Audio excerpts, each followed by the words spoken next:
مونږه د درې سب اټومیک پارټیکلز باره کې د کلاس 9 او د فرست ایئر د کیمستري ټیکسټ بک نه چې کوم انفارمیشن دی دا به ډسکس کوو. لومبنی کالم زموږ سره د انفارمیشن دی، په دې کې انفارمیشن ګیون دی فاوندر، ایکسپریمنٹ، لوکیشن وغیرہ، او په دې کې چې کوم دی زموږ سره ریسپیکټیو سب اټومیک پارټیکل دی. لومبنی سب اټومیک پارټیکل دی الکترون جے جے تھامسن ډسکور کړی په 1887 کې، او دا چې کوم ایکسپریمنٹ کې ډسکور شو دا غي ایکسپریمنٹ نوم کیتھود ریز ایکسپریمنٹ یا کیتھود رے ټیوبز ایکسپریمنٹ په دوران کې ډسکور شوی او دوی چې کوم دی د اټم په شیلز یا په آربټس کې موجود وي، او په دې باندې په الکترون باندې چې کوم دی چارج کوم دی دا نیگیټیو چارج دی، او د دې میګنیټیوډ دی 1.6022 10 to the power minus 19 کولم، او د دې چې کوم ماس دی په اټومیک ماس یونټ کې نو 0.00054857 اټومیک ماس یونټ. په کیجی کې مونږ کوو معلومول غواړو نو هغه دی 9.11 10 to the power minus 931 kg. او د دې چې کوم کار د فنکشن دی هغه دا دی کنه چې دا په کیمیکل ریاکشنو کې حصہ اخلي الکترونز، او د دې چې کوم ویټ سټیټس دی نو هغه 1837 ټایم د پروټون نه سپک دی الکترون، 1837 ټایم د پروټون نه سپک دی، او د نیوټرون نه 1842 ټایم سپک دی. او پروټون چې کوم دی پروټون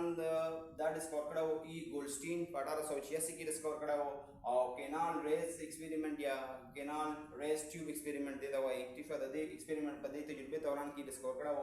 او دې په نیوکلیس کې موجود وي، په دې باندې پوزټیو چارج وي، او میګنیټیوډ یې دغه د 1.06022 10 to the power minus 19 کولم. د الکترون او د نیوټرون چې کوم د چارج میګنیټیوډ دی هغه سیم دی، صرف ساين اپوزیټ دي. نو د دې چې کوم ماس د اټومیک ماس یونټ کې 1.00727766 اټومیک ماس یونټ، او 1.6726 10 to the power minus 27 kg دا چې کوم د په kg کې دی. دا چې کوم د ایلیمنٹ آیډنټیټي دا موږ ته چې کوم د معلوموي کې شو، یعنی دا اټومیک نمبر موږ ته ډیسایډ کوي نمبر اف پروټون، او د دې وجه نه چې کوم د موږ د ایلیمنٹ آیډنټیټي معلومو چې دا کوم یو ایلیمنٹ دی. او دا چې کوم ویټ سټیټس دی هغه دا دی چې 1837 ټایم د الکترون نه دروند دی، او 15 ټایم چې کوم دی کنه د نیوټرون نه سپک دی. ٹھیک شو. نیوټرون دی نیوټرون ډسکور کړو جیمز چیډویکس په 1932 کې نیوټرون ډسکور کړو، د نیوکلیر ریاکشن په دوران کې ډسکور کړو،